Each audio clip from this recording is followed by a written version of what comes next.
Hace un ratito nada más, cuando repasamos los títulos de la jornada de hoy, les decíamos que íbamos a hablar acerca del índice inflacionario del mes de noviembre, que se ubica en el 2,4%. Aparentemente sería el más bajo desde el año 2020 a la fecha. ¿Será así? Porque está por debajo de lo que se preveía, al menos en algunas consultoras en nuestro país. De esto y otros temas vamos a hablar con Gabriela Liruzzi, que nos ha acompañado en esta columna de Economía Política durante todo este 2024. Gaby, bienvenida, ¿cómo estás? Buenos días, Maru, buenos días, audiencia. Bien, mirando el índice de inflación, en realidad. ¿Es tan así que este índice es el más bajo desde el 2020? En realidad es el índice más bajo desde el 2020, la inflación va en descenso. Lo que pasa que yo explicaba los otros días que lo que mide la inflación es la canasta de precios de una serie de artículos fijos. ¿Por qué nos da la sensación, a pesar de que el índice de inflación va disminuyendo, que nos alcanza menos el dinero?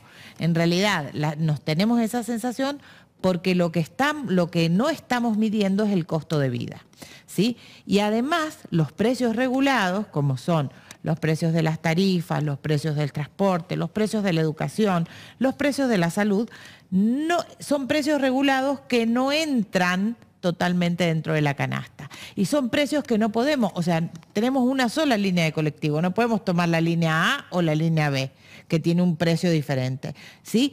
¿Qué han hecho las familias o qué ha sucedido con el comportamiento del consumidor a lo largo de este año en la Argentina? Los consumidores han elegido segundas marcas, han armado canastas con menor cantidad en los envases, entonces eso ha disminuido el consumo en muchos de los sectores, y entonces el sector alimentos y bebidas, que ha sido el que más perjudicado se ha visto, lo que ha hecho es ajustar sus precios a la baja.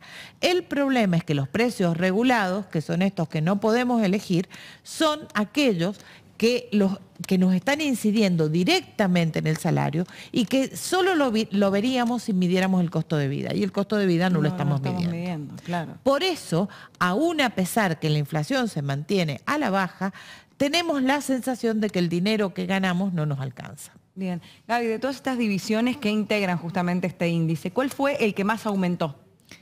El sector servicios y el sector comunicaciones, ¿sí? Que en realidad acá el otro problema que tenemos, que es el sector servicios, justamente hoy el vocero presidencial ha denunciado la cartelización del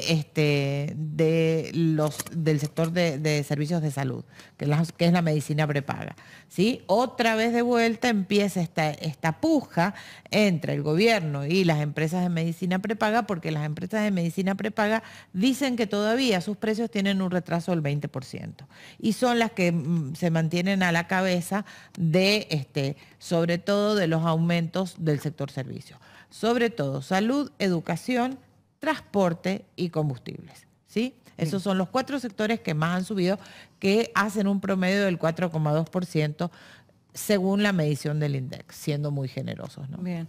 Gaby, el día lunes arrancábamos la semana con este discurso del actual presidente Javier Milei, con una serie de anuncios, y uno de los que más, si te parece, vamos a repasar algunos para poder desmenuzarlos y analizarlos. Uno de los que más sorprendió tenía que ver con esta baja, o al menos él lo prometió, que para el año 2025, una baja del 90% en los impuestos. ¿Esto es posible? En el caso de que llegara a ser posible, ¿de qué manera se verían perjudicados todas las personas que de alguna manera dependen de esos impuestos, como algunos sectores de nuestra sociedad, claro? En realidad, esta reforma estructural al sistema impositivo está sostenida en que la Argentina tiene 155 impuestos entre nacionales, provinciales y municipales, de los cuales casi te diría que entre el 10% de los impuestos recaudan más del 90% de la masa impositiva. Entonces, prácticamente lo que haría es hacer desaparecer aquellos que tienen menor incidencia. pero no es hacer desaparecer. La reforma impositiva, si uno lee entre líneas el discurso del presidente, lo que tiene que pensar es que esa reforma impositiva va a ir atada de una disminución de los impuestos nacionales, una contracción de los impuestos nacionales y una restitución de la capacidad imponible de las provincias. Ahora, esta autonomía impositiva de la que habla el presidente es bastante difícil de pensar hoy como estructura. De todas maneras, este tema impositivo, esta reforma impositiva va atada de otro anuncio que fue la desregulación, que probablemente la gente dijo, no, la motosierra ya pasó, la motosierra sigue y va a profundizar. ¿Por qué?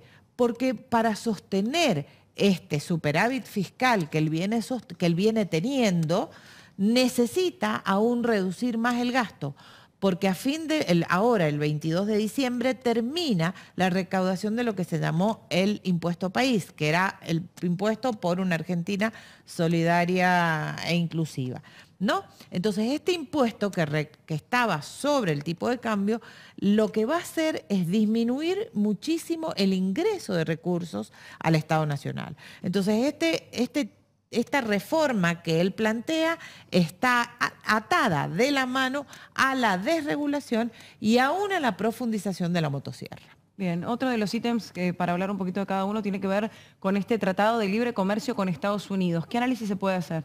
En realidad, Milei, en la época de Macri, alguna vez lo conversamos, en la época de Macri había una estrecha relación familiar, sobre todo de negocios, entre Trump y Macri. Milei tiene otro tipo de vínculos con Trump y en realidad lo que él está tratando de cerrar es un acuerdo de libre comercio, sobre todo para aquellos bienes y servicios de Argentina que no compitan con bienes y servicios, sobre todo de Estados Unidos. El sector más privilegiado en esto va a ser la minería. ¿Está? Bien, ¿por qué? Porque en realidad los productos mineros Estados Unidos no tiene. ¿Sí? El litio, Estados Unidos no tiene litio y es una de las esperanzas sobre todo para la producción de energía. Entonces, el sector minero va a ser un sector privilegiado, porque el Tratado de Libre Comercio, ¿qué significa? Significa que vamos a comerciar bajando los aranceles, es decir, bajando lo que se paga de sobrecargo por los bienes que nosotros le vendemos a ellos y por bienes que ellos nos vendan a nosotros, pero que no sean competitivos entre sí, que no sean competitivos obviamente desde Estados Unidos. Ellos nos van a poder vender lo que quieran y nosotros solamente lo que ellos no tengan. Bien. ¿Habló del pago en supermercados con pesos o con dólares? ¿Esto lo ves viable? Es la reforma bimonetaria.